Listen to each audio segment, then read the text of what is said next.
अस्सलाम वालेकुम ਵੀਰੋ ਕੀ ਹਾਲ ਚਾਲ ਹੈ ਵੀਰੋ ਇੱਕ ਹਿੰਦੂ ਪੰਡਤ ਹੈਰਾਨੀਜਨਕ ਖੁਲਾਸੇ ਕਰ ਰਹੇ ਅੱਜ ਦੀ ਵੀਡੀਓ ਦੇਖ ਕੇ ਤੁਹਾਨੂੰ ਵੀ ਹੈਰਾਨੀ ਹੋਏਗੀ ਕਿ ਪੰਡਤ ਇੱਕ ਹੋਮ ਸਵਾਮੀ ਹੈ ਹਿੰਦੂ ਧਰਮ ਦਾ ਤੇ ਉਹ ਸਿੱਖਾਂ ਦੀ ਬਹਾਦਰੀ ਦੇ ਬਾਰੇ ਦੱਸ ਰਿਹਾ ਹੈ ਸਿੱਖਾਂ ਦੀ ਬਹਾਦਰੀ ਦਾ ਪ੍ਰਚਾਰ ਕਰ ਰਿਹਾ ਹੈ ਗੁਰੂ ਸਾਹਿਬਾਨ ਦੀ ਬਹਾਦਰੀ ਦਾ ਪ੍ਰਚਾਰ ਕਰ ਰਿਹਾ ਹੈ ਗੁਰੂ ਗ੍ਰੰਥ ਸਾਹਿਬ ਦੇ ਬਾਰੇ ਦੱਸ ਰਿਹਾ ਹੈ ਤੇ ਸਿੱਖ ਧਰਮ ਕਿੰਨਾ ਵਧੀਆ ਹੈ ਉਸ ਦੇ ਬਾਰੇ ਦੱਸ ਰਿਹਾ ਹੈ ਵੀਰੋ ਅੱਜ ਦੀ ਵੀਡੀਓ ਦੇ ਅੰਦਰ ਅਸੀਂ ਜਾਣਾਂਗੇ ਕਿ ओम स्वामी सिखा दे बारे की कह रहा है। सो चल की वीडियो दें इसके बारे जानने हैं। 300 वर्ष पहले तो उन्होंने बोला यदि सच्चे गुरु के शिष्य हो अर्थात सिख हो, सिख शब्द पंजाबी में शिष्य से बना है, यदि गुरसिख हो अर्थात गुरु के शिष्य हो तो सब सिखन को हुक्म है गुरु मान्यो ग्रंथ के जो आपको जानना आवश्यक है वो इस वाणी, जिसको कि पंजाबी में वाणी बोला गया है, इस गुरबानी में लिख दिया गया है। इसके बाद आपको किसी गुरु की खोज में जाने की आवश्यकता नहीं, क्योंकि वो परंपरा चली आ रही थी 10 एनलाइटेंड बीइंग्स की। तो 10वीं पातशाह स्वयं गुरु गोविंद सिंह हुए और उन्होंने एक सिस्टम बना दिया, क्योंकि जब गुरु नानक देव जी आए तो वो चाहते तो अपने बेटों को भी गद्दी दे सकते थे, परंतु गुरु नानक देव एक ऐसी विभूति थे जो बहुत रेयर ऐसी विभूति पृथ्वी पर उतरती है 1-2 हजार साल में एक आधी बार। तो उन्होंने देखा ये धर्म संगत नहीं है कि केवल मेरा परिवार है इसलिए मैं उनको आगे गद्दी दे दूं, ये उचित नहीं है। इसके चलते उन्होंने जो गद्दी है, जो अगले गुरु जो उनके श्रेष्ठ भक्त थे उनको दी। अब आपने पूछा कि उस जो बाणी है गुरबानी में, उसमें जब गाया जाता है उसको हम बोलते हैं शब्द, या पंजाबी में शब्द। तो वो जो हमने गाया था वो एक शब्द था। गुरु ग्रंथ साहिब में जो 10 गुरुओं की बाणी है उसके अतिरिक्त भक्तों की बाणी है, उसमें कबीर है, फरीद है इत्यादि। जो मांगे ठाकुर अपने दे, सोई सोई देवे। कि जो भी मैंने उस भगवान से मांगा सब कुछ उन्होंने मुझे दे दिया। जो मांगा, कितनी अद्भुत बात है, सब कुछ दे दिया। जो सोई सोई जो मांग सोई वही सॉरी, जो मांगे ठाकुर अपने से सोई सोई देवे। So I may not do word for word translation. I will just focus on the meaning, although Punjabi is my mother tongue. So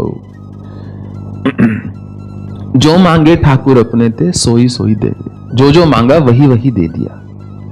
Nanak दास मुख ते जो बोले, इहा उहा सच होवे। अरे देखो नानक, कितनी अद्भुत बात है, कितनी विचित्र बात है, विलक्षण बात है कि जो बोला, गुरु नानक के मुख से जो निकला, या भाव में किसी भक्त ने जो बोला, नानक दास मुख ते जो बोले, इहा उहा सच होवे। वो सब चाहे यहां चाहे वहां कहीं ना कहीं सच हो ही गया। कभी सोते हुए कल्पना की थी कि अपनी छत हो, वो हो गई। अपना परिवार हो गया। अपने रोजी रोटी हो गई। जो मांगा, आपकी भक्ति हो गई। क्योंकि सिख धर्म जो है, जो अगर पंथ, जो खालसा पंथ की स्थापना की, उसके 4 स्तंभ हैं। पहला है सेवा। वो बोलते हैं बिना सेवा के भक्ति किसी काम की नहीं।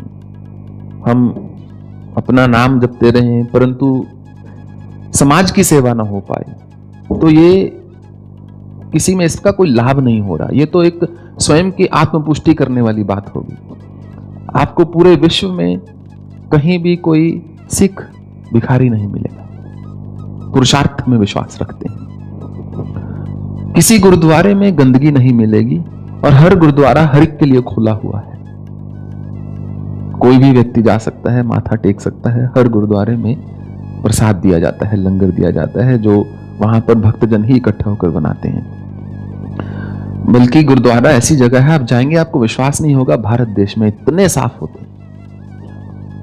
जब मैं बड़ा हो रहा था, मेरे स्कूल के पास दुखनिवारण साहिब गुरुद्वारा था पटियाला में, तो वहां बहुत ज्यादा जाते थे।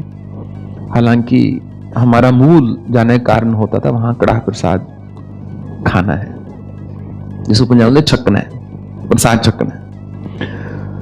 तो 4 स्तंभ है। पहला सेवा, और वास्तव में ही हम मतलब अगर यही आश्रम पंजाब में होता ना, इसकी रूपरेखा कुछ और ही होती, इसका नक्शा कुछ और ही होता। कितने पंजाबी लोग जो मेरे पास आते हैं, विशेष रूप से जो सिख धर्म को बिलोंग करते हैं, उनकी अधिकतर 70% ऑफ द टाइम बस एक ही निवेदन होता है, बोलते हैं स्वामी जी सेवा से दूर मत कीजिएगा, कि बस अपनी सेवा में रखिएगा, हमको और कुछ नहीं चाहिए, क्योंकि बाकी तो सब पुरुषार्थ से ही करना है। तो सेवा में दृढ़ विश्वास है इस धर्म का, जिसके कारण इतने बड़े मुगल आकर भी पछाड़ ना पाए, पंजाब में अपनी जगह ना बना पाए। बलिदान चाहिए तो बलिदान देंगे, और युद्ध चाहिए तो युद्ध, रण चाहिए तो रण होगा, भजन चाहिए तो भजन होगा। जिस समय जिस चीज की आवश्यकता है उसके चलते हुए उन्होंने उसको किया। पहला है सेवा, दूसरा है सिमरण अर्थात स्मरण, कि ईश्वर का जो स्मरण है वो निरंतर होना चाहिए, कि मनुष्य सिर्फ सेवा भी कई बार पर्याप्त नहीं होती, हमको अपनी रूट्स को, अपनी जड़ों को भूलना नहीं चाहिए। उसके चलते हुए हमको प्रतिदिन थोड़ा सा स्मरण जो है ईश्वर का करना चाहिए। सेवा, सिमरण, और वैसे 3 ही है, चौथा मैंने बना दिया, तीसरा है नित्य नेम, कि हर जो गुरसिख है सच्चा, उसको अमृत वेला में, जिसको कि हम सुबह का ब्रह्म मुहूर्त बोलते हैं, उठकर अपना पाठ दिन उससे शुरू करना चाहिए।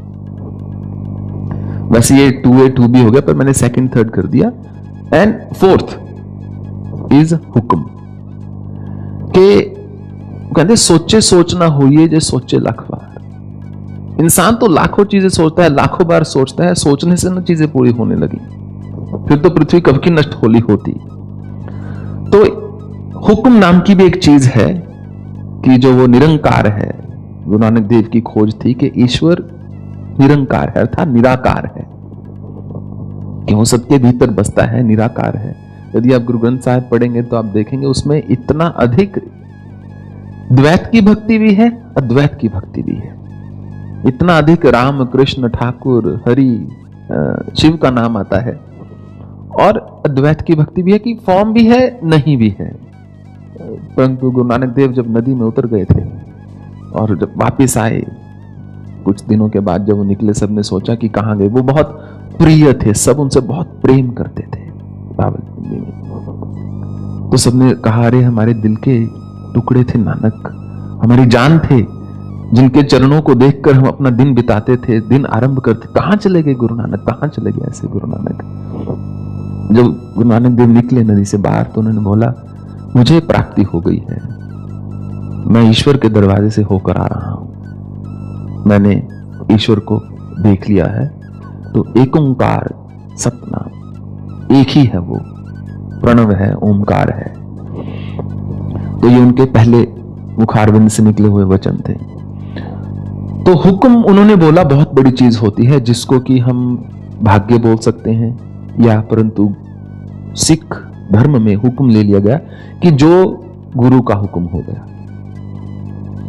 और 11वें गुरु गुरु ग्रंथ साहिब ही हो गए, उनको लिविंग गुरु माना जाता है। तो जो उसमें लिखा है, नाम भी निकालना होता है तो एक पन्ना पलटा जाता है, जो पहला अक्षर आ गया उसी से आपका नाम होगा।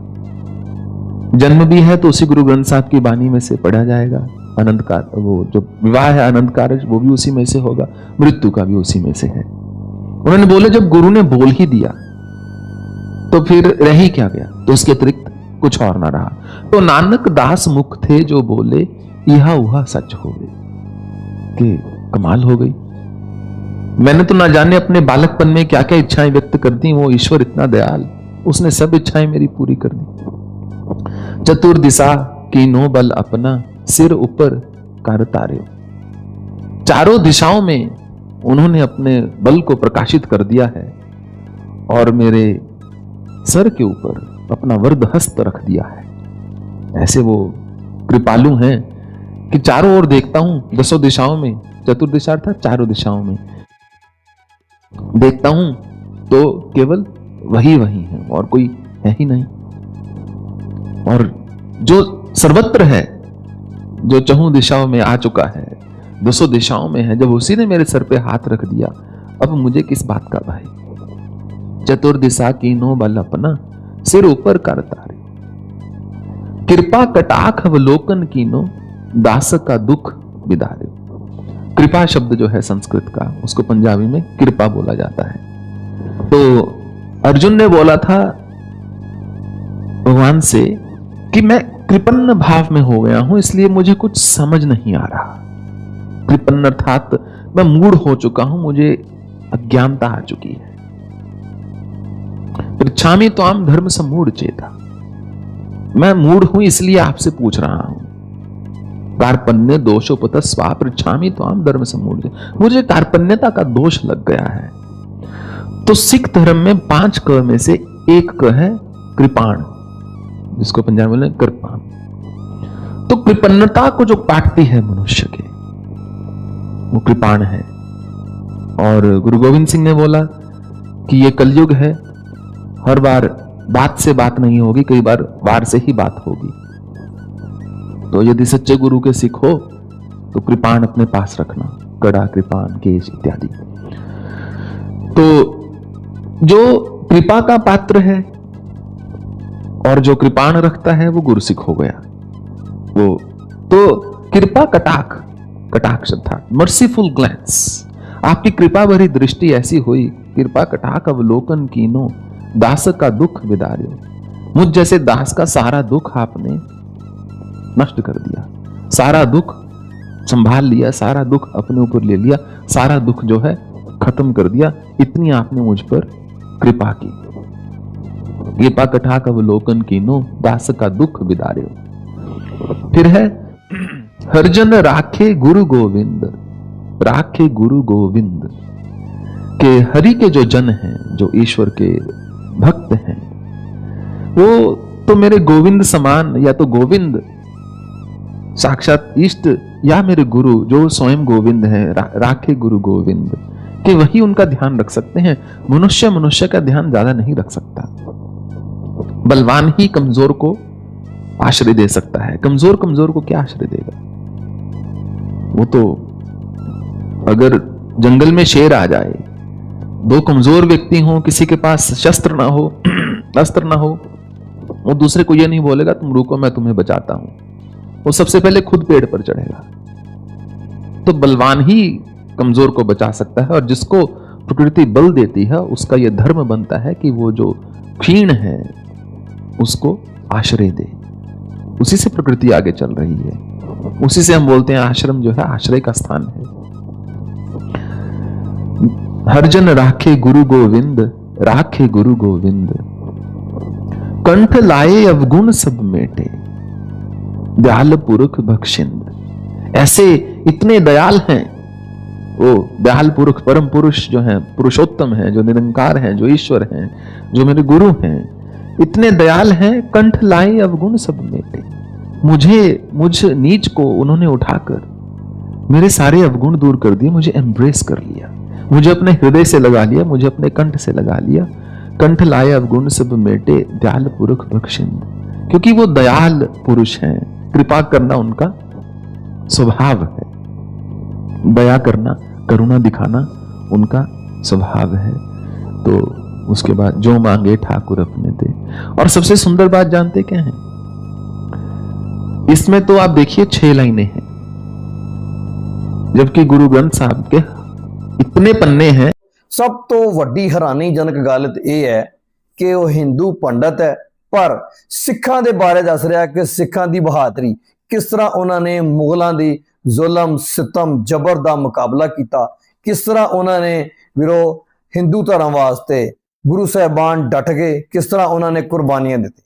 जिस तरह कि वीरो गुरु अर्जन देव जी ने हिंदू धर्म नूं बचाया, जनऊ नूं बचाया, ते उहदे वास्ते आवाज चुकी, तत्ती तवी ते भी इहदे वास्ते वो बैठ गए, अपने आप नूं उन्होंने कुर्बान कर दिता। ਦੂਸਰੇ ਬੰਨੇ ਗੁਰੂ ਨਾਨਕ ਦੇਵ ਜੀ ਦੀ ਤਾਲੀਮਾਤ ਦੇ ਬਾਰੇ ਦੱਸ ਰਿਹਾ ਹੈ ਕਿ ਗੁਰੂ ਨਾਨਕ ਦੇਵ ਜੀ ਨੇ ਕਿਸ ਤਰ੍ਹਾਂ ਆਪਣੇ ਪਰਿਵਾਰ ਨੂੰ ਛੱਡਦਾ। ਅੱਜ ਕੱਲ ਕੀ ਹੁੰਦਾ ਕਿ ਵੀਰੋ ਹਰ ਕੋਈ ਆਪਣੇ ਪਰਿਵਾਰ ਨੂੰ ਅੱਗੇ ਲਿਆਉਣਾ ਚਾਹੁੰਦਾ, ਚਾਹੇ ਉਹ ਜੋ ਕੁਆਲਿਟੀ ਹੋਵੇ ਜਾਂ ਨਾ ਹੋਵੇ, ਪਰ ਗੁਰੂ ਸਾਹਿਬ ਨੇ ਗੁਰਗੱਦੀ ਜਿਹੜੇ ਗੁਰਗੱਦੀ ਦੇ ਲਾਇਕ ਸੀ ਉਹਨਾਂ ਨੂੰ ਦਿੱਤੀ, ਆਪਣੇ ਪਰਿਵਾਰ ਦੇ ਵਿੱਚ ਨਹੀਂ ਦਿੱਤੀ। ਤੇ ਤੀਸਰਾ, ਸਿੱਖੀਜ਼ਮ ਦੀ ਕੀ ਬੁਨਿਆਦ ਹੈ ਕਿ ਬੁਨਿਆਦ ਹੈਗੀ ਹੈ ਸੇਵਾ, ਸਿਮਰਨ ਤੇ ਨਿਤਨੇਮ। ਉਸ ਦੇ ਬਾਰੇ ਉਹਨਾਂ ਨੇ ਦੱਸਿਆ ਬਹੁਤ ਪਿਆਰੇ ਅੰਦਾਜ਼ ਦੇ ਨਾਲ ਗੁਰਦੁਆਰਿਆਂ ਦੀ ਕੀ ਹੈ ਹਕੀਕਤ, ਕਿ ਕਿਸ ਤਰ੍ਹਾਂ ਗੁਰਦੁਆਰੇ ਮਾਸ਼ਰੇ ਦੇ ਗਰੀਬ ਲੋਕਾਂ ਦੀ ਮਦਦ ਕਰਦੇ ਹੈ, ਕਿਸ ਤਰ੍ਹਾਂ ਗੁਰਦੁਆਰਿਆਂ ਦੇ ਵਿੱਚ ਲੋਕਾਂ ਨੂੰ ਪਿਆਰ, ਮੁਹੱਬਤ, ਰਿਹਾਇਸ਼, ਖਾਣਾ, ਸ਼ਾਂਤੀ, ਅਮਨ ਮਿਲਦਾ ਹੈ। ਵੀਰੋ ਇਹ ਗੱਲਾਂ ਕੋਈ ਸਿੱਖ ਪ੍ਰਚਾਰਕ ਨਹੀਂ ਬਲਕਿ ਇੱਕ ਹਿੰਦੂ ਓਮ ਸਵਾਮੀ ਕਰ ਰਿਹਾ ਹੈ।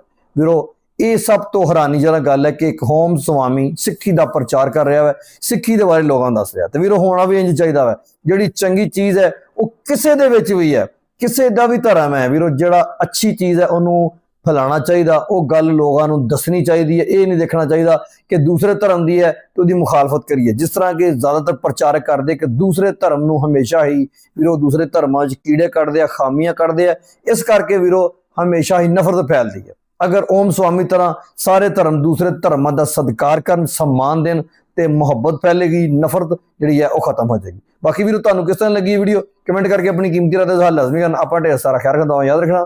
ਅੱਲਾ ਹਾਫਿਜ਼।